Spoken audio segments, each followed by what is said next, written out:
इस नदी की धार से ठंडी हवा आती तो है, नाव जर्जर ही सही लहरों से टकराती तो है। एक चिंगारी कहीं से ढूंढ लाओ ए दोस्तों, इस दिए में तेल से भीगी हुई बातें तो है। फ्रेंड्स नमस्कार, मैं सत्यम आपका बहुत बहुत स्वागत करता हूँ।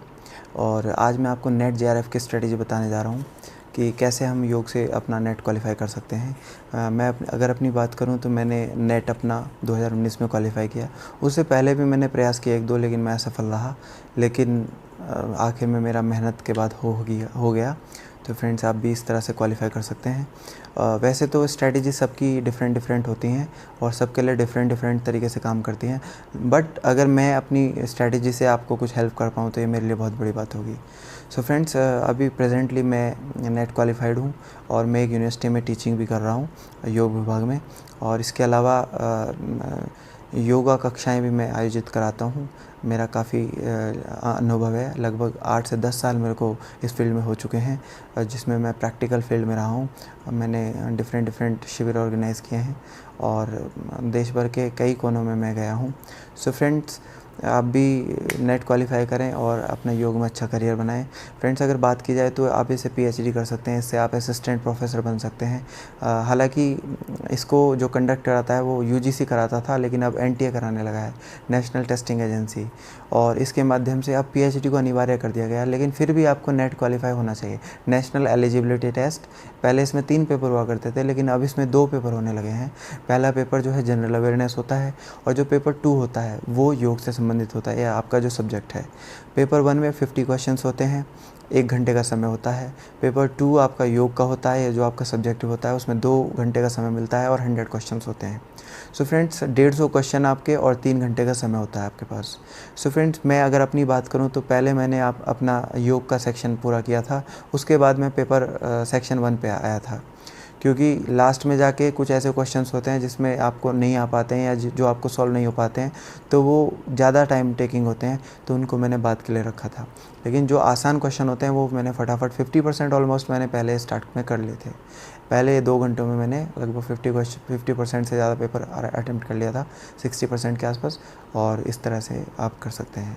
आप पेपर अगर ये सोच रहे हैं कि आपका नेट का पेपर योग के द्वारा ही आप जेआरएफ निकाल देंगे, तो ऐसा बिल्कुल भी नहीं है। आपको जेआरएफ अगर निकालना होगा तो पेपर 1 और पेपर 2 दोनों में आपको अच्छे मार्क्स लेकर आने होंगे, तब आपका जेआरएफ क्वालिफाई होगा। नेट भी तभी होगा आपका। सो फ्रेंड्स इसके लिए आपको कड़ी मेहनत करनी होगी, आपको लग जाना चाहिए। समय हमारे पास बहुत कम है।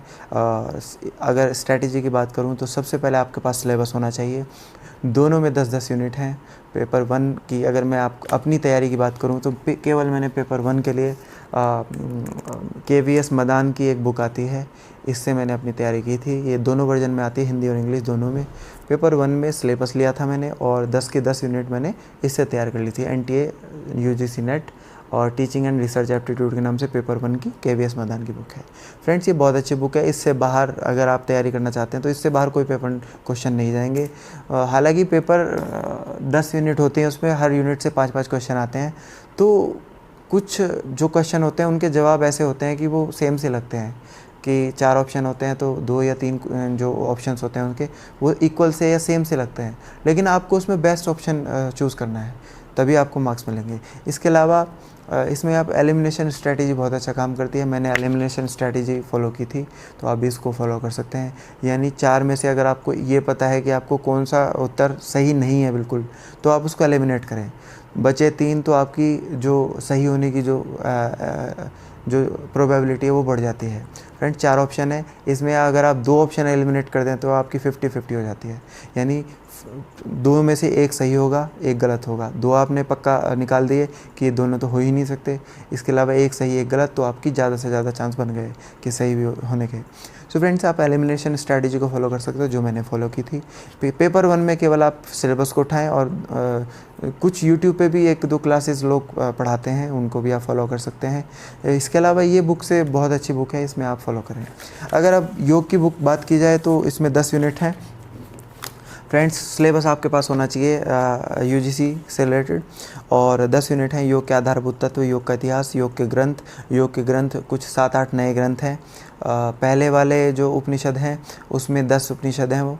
इसके अलावा कुछ नए उपनिषद हैं, जैसे कि चूड़ामणि उपनिषद त्रिशिक ब्राह्मणोपनिषद, तत्वोपनिषद, ध्यान बिंदु उपनिषद और नाद बिंदु उपनिषद, योगराज उपनिषद, भवेत वरोपनिषद। तो फ्रेंड्स इसका आप बेसिक सब आप पढ़ लें। मैंने अगर अपनी बात करूं तो मैंने यूट्यूब की हेल्प ली थी इस यूनिट के लिए, और कुछ यूट्यूब पे जो भी पढ़ा रहे हैं लोग, डॉक्टर सोमवीर आर्य जी बहुत इसमें अच्छा ऑनलाइन वो पढ़ाते हैं, आप उनकी हेल्प ले सकते हैं। इसके अलावा अगर फर्स्ट यूनिट की बात करूं तो योग के आधारभूत तत्व। योग के आधारभूत तत्व के लिए मैंने मेरे पास एक बुक थी देव संस्कृति विश्वविद्यालय की, वो मैंने थोड़ी पढ़ी थी। इसके अलावा मैंने कुछ ऑनलाइन लेक्चर अटेंड किए थे, वो भी बहुत अच्छे मेरे लिए साबित हुए थे। इसके अलावा आप टेक्स्ट बुक को प्रेफरेंस ज़रूर दें। मैंने सारी टेक्स्ट बुक पढ़ी थी, मेरे पास कोई नोट्स नहीं थे, मैंने सारी टेक्स्ट बुक पढ़ी थी। यूनिट 1 योग के आधारभूत तत्व के लिए ओपन विश्वविद्यालय की और देव संस्कृति विश्वविद्यालय की के कुछ नोट्स थे मेरे पास, वो मैंने पढ़े थे। इसके अलावा ओपन विश्वविद्यालय ये बहुत अच्छा काम करेगी, आप उनको पढ़ सकते हैं। योग का इतिहास है और उसमें योग के विभिन्न संप्रदाय हैं, तो आप उनको पढ़ सकते हैं। योग वशिष्ठ है, भगवद गीता है और बृहदारण्यक उपनिषद है, छंदोग्य उपनिषद है, ये आपके सेकेंड यूनिट में हो गए। और मुंडक उपनिषद, प्रश्नोपनिषद, कठ उपनिषद, केन उपनिषद, ईशावास्य उपनिषद, ये सारे आप सेकेंड यूनिट में पूरे कर सकते हैं। इसके अलावा पातंजल योग सूत्र की अगर बात की जाए तो पातंजल योग सूत्र मोटी बुक से मैंने पढ़ा था, मेरे पास कुछ नोट्स भी थे, और एक मेरे पास योग दर्शन की ये बुक थी, मैंने इससे छोटी सी बुक से बहुत अच्छी तैयारी की। और इसमें सारे सूत्र हैं और शॉर्ट में सारी व्याख्याएं दी हुई हैं, सारी अच्छे से आप इसको तैयार कर सकते हो। गीता प्रेस गोरखपुर, ये उनकी बुक है योग दर्शन की, बहुत सस्ती बुक है, इसको आप ले सकते हैं, मैंने इससे अपनी तैयारी की थी। इसके अलावा फ्रेंड्स अगर बात की जाए हठ योग के ग्रंथ, एक यूनिट है आपकी हठ योग के ग्रंथ, इसमें आपकी वशिष्ठ संहिता, हठ रत्नावली और घेरण्य संहिता, और इसके अलावा हठ प्रदीपिका और हठ रत्नावली और वशिष्ठ संहिता, ये सारे ग्रंथ हठ योग में आते हैं। सो फ्रेंड्स इसके लिए मैंने सारी स्टैंडर्ड बुक पढ़ी थी, सबकी स्टैंडर्ड बुक आती है, एक बुक आती है बढ़िया स्टैंडर्ड, आप उनको ले सकते हैं। और इसके अलावा जो मैंने घेरण्य संहिता पढ़ी थी वो पढ़ी थी मैंने बिहार मुंगेर ऑफ योग से। और इसकी जो आपकी हठ प्रदीपिका की बुक होती है, घेरण्य संहिता में 7 चैप्टर्स हैं, सप्तांग योग के नाम से इसको जाना जाता है, तो इसके 7 अंग हैं, इनको आप पढ़ सकते हैं।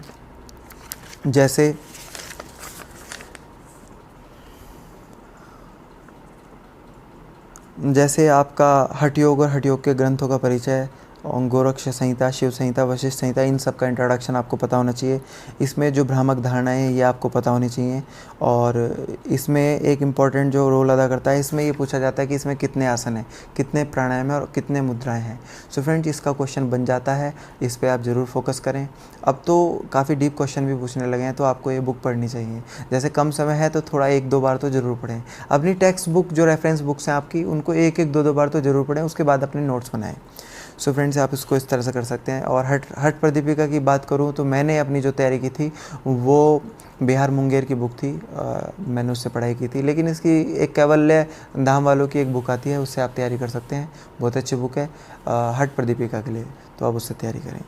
इसके अलावा हठ रत्नावली की भी एक स्टैंडर्ड बुक आती है। इसके अलावा मैंने हठ रत्नावली के लिए ऑनलाइन यूट्यूब पे जो लेक्चर्स हैं वो केवल अटेंड किए, मेरे पास बुक नहीं थी, आप बुक खरीद सकते हैं। तो हठ रत्नावली के लिए, वशिष्ठ संहिता के लिए इसकी बुक आती है, लेकिन मैंने ऑनलाइन किया था ये सब कुछ यूट्यूब पे। डॉक्टर सोमवीर आर्य जी बहुत अच्छा पढ़ाते हैं, उनको आप फॉलो कर सकते हैं। और भी कुछ लोग कराते हैं, आप उनको फॉलो कर सकते हैं।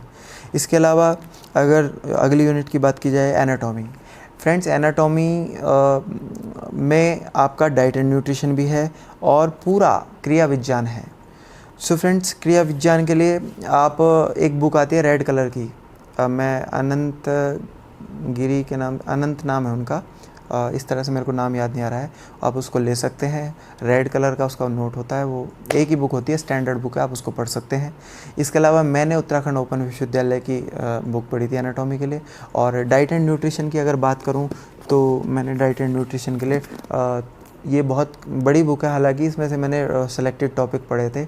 आहार एवं पोषण विज्ञान, food and nutrition, doctor Anita Singh, बहुत अच्छी बुक है, अच्छी स्टार पब्लिकेशन की बुक है, आप इसको पढ़ सकते हैं। इसमें बेसिक्स जो भी आपकी टर्म्स हैं आप उनको पढ़ें, आहार पोषण के बारे में जितना भी आपका बेसिक्स है या जो भी क्वेश्चन बने हैं उनको आप पढ़ सकते हैं।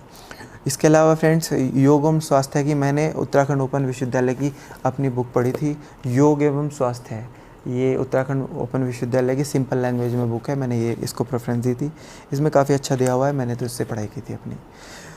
इसके अलावा फ्रेंड्स चिकित्सा योग और जो हमारी बुक हैं ये सारी ओपन विश्वविद्यालय की बुक बहुत अच्छी लगी मुझे। मैंने वैकल्पिक चिकित्सा और आपका ये सारी जितनी भी चिकित्साएं हमारी वैकल्पिक चिकित्सा के रूप में या आपका पंचकर्मा, ये जितना भी कुछ है ये सारा आपका मैंने उससे पढ़ाई की थी। सो फ्रेंड्स आप इसके सारे पढ़ सकते हैं। इसके अलावा फ्रेंड्स जो भी आपका थेरेप्टिक योगा है, थेरेप्टिक योगा के लिए एक तो आपकी बुक आसन प्राणायाम बंद मुद्रा बहुत अच्छा काम करेगी। इसके अलावा उत्तराखंड ओपन विश्वविद्यालय की योग एवं वैकल्पिक चिकित्सा उसको आप कर सकते हैं।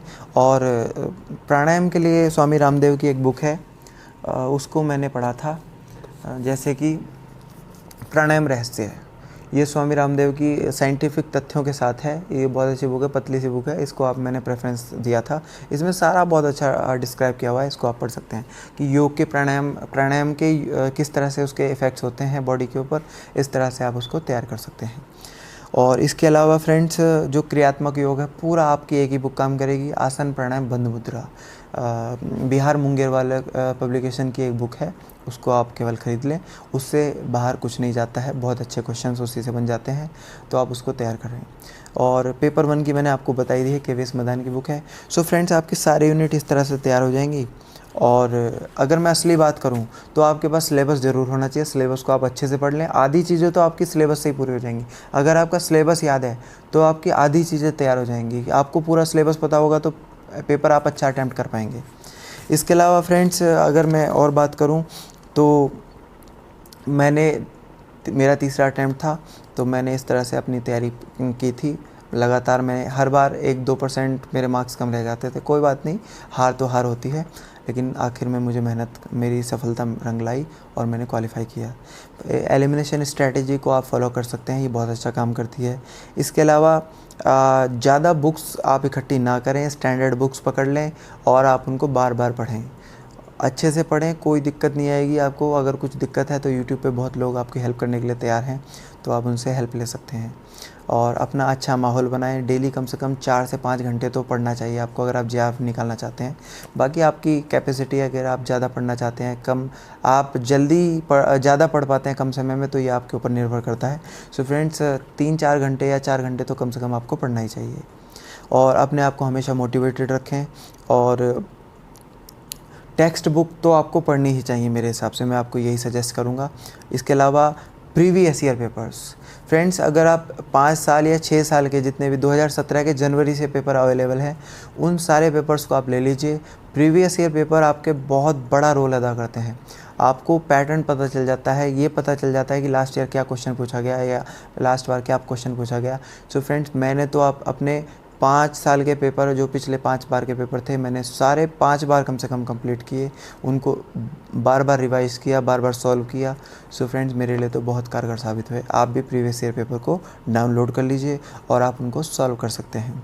इसके अलावा पहले 3 पेपर आते थे, अब 2 पेपर आते हैं, तो आपका कंसंट्रेशन सिर्फ एक पेपर पे होना चाहिए, पेपर 1 और पेपर 2, केवल इस पर ध्यान रखें।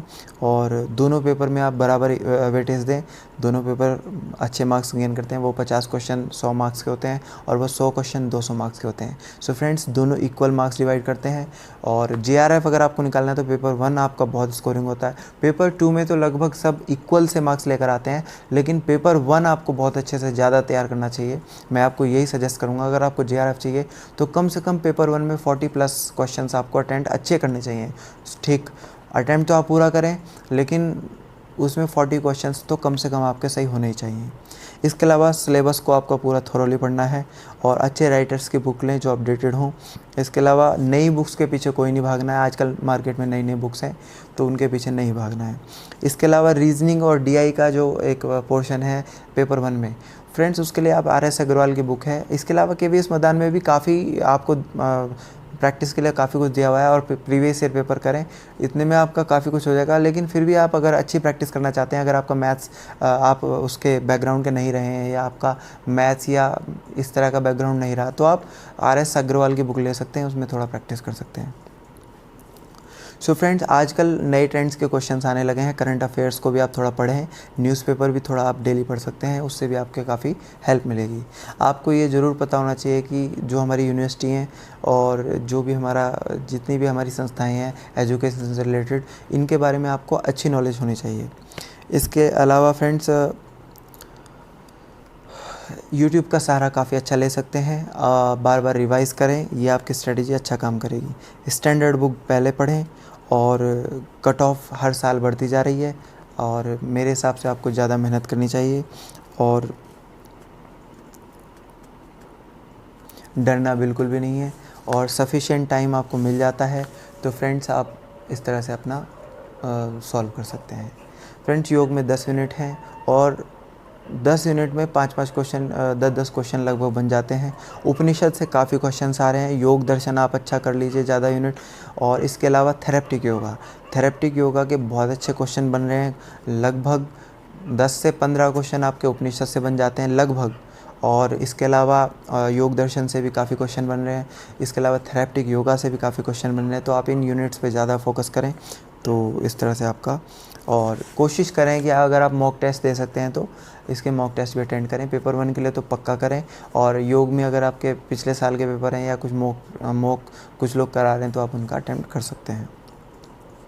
गीता से जो श्लोक हैं उनसे भी 3-4 क्वेश्चन बन रहे हैं योग दर्शन से, उनको आप अच्छे से पढ़ें, श्लोक्स वगैरह को तो अच्छे से पढ़ें। डाइट एंड न्यूट्रिशन में प्रोटीन किस में ज़्यादा है, किस में कम है, माइक्रो और मैक्रो बेसिक्स पूछा जा रहा है यूनिट से, तो आप इसको अच्छे से तैयार करें। योग थेरेपी से 4 से 5 क्वेश्चन मैंने अक्सर देखे हैं, ज़्यादा भी क्वेश्चन आते हैं, लेकिन 4 से 5 क्वेश्चन लगभग बन रहे हैं। इसके अलावा आयुर्वेद के अगर आपको पढ़ना है तो आयुर्वेद की जो यूनिट है, वात पित्त और कफ के बारे में थोड़ा बेसिक्स आ रहा है, इसको आप पढ़ सकते हैं। घुमा कर इसके प्रकोप, लक्षण और शमन, इन्हीं के बारे में बात की जाती है, तो आप इनको थोड़ा बेसिक्स अच्छे से पढ़ लें, तो आपको त्रिदोष, जो हमारे त्रिदोष हैं, उनको आप अच्छे से पता होना चाहिए कि वात को किस तरह कम कर सकते हैं, पित्त को किस तरह कम कर सकते हैं, या स्निग्ध कर सकते हैं यूज़, या मीठा प्रयोग कर सकते हैं, या इस तरह से क्वेश्चन आप तैयार कर सकते हैं अपने। इसके अलावा जो आपका एक यूनिट होती है आपकी टीचिंग मेथड्स, योगा के टीचिंग मेथड्स, ऑल्टरनेटिव जो भी मेथड्स हैं, उनमें से एक क्वेश्चन अक्सर आ जाता है कि हाफ सर्कल में बिठाएंगे स्टूडेंट्स को या फुल सर्कल में बिठाएंगे। योग की कक्षा आप ऑर्गेनाइज़ करना चाहते हैं तो किस तरह उसको बिठाएं, बच्चों को बिठाएंगे, तो ऐसे क्वेश्चन उसमें आ जाते हैं। फ्रेंड्स, इसके अलावा सीक्वेंस वाले क्वेश्चन आ जाते हैं कि जैसे किडनी का ऑर्गन्स का नाम दे देंगे, तो उसमें ये पूछ लेंगे कि इनको सीक्वेंस वाइज लगाइए। तो आपको पता होना चाहिए कि जो स्मॉल इंटेस्टाइन में उसमें कॉलन कब होता है, या जो है इस तरह से सारे ऑर्गन्स किस तरह से ऑर्गेनाइज हैं। इसके अलावा किसी भी ऑर्गन का ब्रेन में आपका पूछ लेंगे कि हाइपोथैलेमस कहाँ पर, और इस तरह से क्वेश्चन सारे बन जाते हैं। इसके अलावा एनटीए की वेबसाइट पर मॉक टेस्ट पड़े हुए हैं, आप उनको सॉल्व कर सकते हैं, ये आपके बहुत हेल्पफुल साबित होंगे। और मोबाइल से, यूट्यूब से हेल्प ले सकते हैं, और लास्ट के जितने भी पेपर हैं उनको सबको आप अटैम्प्ट कर सकते हैं। कंसिस्टेंसी आपके लिए बहुत ज़रूरी है, कॉन्फिडेंस बनाए रखें हैं। लगभग 2-3 महीने की तैयारी आपको नेट जेआरएफ क्वालिफाई करा सकती है। और एमसीक्यू वाली जो बुक्स आ रही हैं उनसे आप बिल्कुल भी तैयारी ना करें, रेफरेंस बुक को आधार बनाएं, और पिछले साल के पेपर को आधार बनाएं अपना।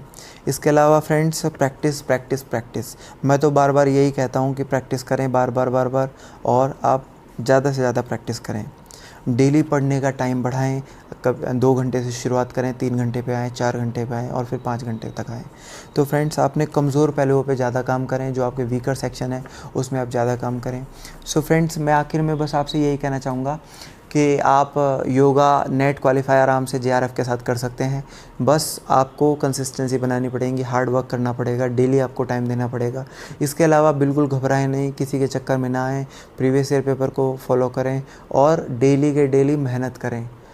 डेली कई यूनिट आप रिवाइज करें, तो निश्चित ही आपका नेट जेआरएफ क्वालिफाई होगा। कुछ लोग पूछते हैं कि नेट के द्वारा हम क्या कर सकते हैं। सो फ्रेंड्स, मैं उनको बताना चाहूँगा, मैं भी टीचिंग करियर में हूँ। इसके अलावा होम क्लासेस के रूप में मैं काम कर रहा हूँ, योगा इंस्ट्रक्टर के रूप में भी मैंने काम किया है काफ़ी, और कुछ टीवी कार्यक्रम के माध्यम से भी मैंने काफ़ी कार्य किया है। मेरा लगभग 8 से 10 साल का अनुभव है, और मैं भी फ़िलहाल एक यूनिवर्सिटी में योग विभाग में पढ़ा रहा हूँ। सो फ्रेंड्स, आप क्वालिफाई कर सकते हैं, थोड़ी सी मेहनत मेहनत आपको करनी चाहिए। और योगा के रूप में करियर काफ़ी अच्छा है और फ़ॉरेन में भी आप जा सकते हैं, किसी विश्वविद्यालय में आप असिस्टेंट प्रोफेसर के रूप में काम कर सकते हैं। इसके अलावा आप सलाहकार के रूप में काम कर सकते हैं। इसके अलावा योग एक्सपर्ट के रूप में आप कहीं काम कर सकते हैं। इसके अलावा गवर्नमेंट कुछ वैकेंसीज़ आती हैं, उनमें भी आप अपना अप्लाई कर सकते हैं। और योगा इंस्ट्रक्टर के रूप में बहुत अच्छा करियर है। आप जो भी बड़े सिटीज़ हैं हमारे, वहाँ पे जाके आप योगा सिखा सकते हैं। सो फ्रेंड्स, आप इस तरह से अपनी स्ट्रेटजी बनाएं और आपका प्रैक्टिकल पोर्शन भी अच्छा होना चाहिए। और फ्रेंड्स, थोड़ा थोड़ा मैंने एक चीज़ आपको बताई नहीं, फ़िलॉसफी भी थोड़ा थोड़ा बेसिक्स आपको पढ़ने चाहिए। जो आपके 6 दर्शन हैं, योग दर्शन, मीमांसा दर्शन, वैशेषिक दर्शन, न्याय दर्शन, सांख्य दर्शन, ये सारे आपको बेसिक्स पढ़ने चाहिए और कम से कम आपको बेसिक्स पता हो। सो फ्रेंड्स, उम्मीद करता हूँ कि आपको ये एपिसोड अच्छा लगा होगा। सो काफ़ी बुक्स आ रही हैं, लेकिन आप लिमिटेड सोर्स रखें और ज़्यादा से ज़्यादा प्रैक्टिस करें। फिर भी अगर आपको कोई चीज़ समझ नहीं आती है तो आप हमें मैसेज करें, हम आपकी हेल्प ज़रूर करेंगे। और मेहनत करें, समय आपके पास काफ़ी है और आपको सिलेक्शन केवल और केवल आप दिला सकते हैं। सो फ्रेंड्स, इसी के साथ मैं आपसे विदा लेता हूँ। Thank you very much. जय हिंद।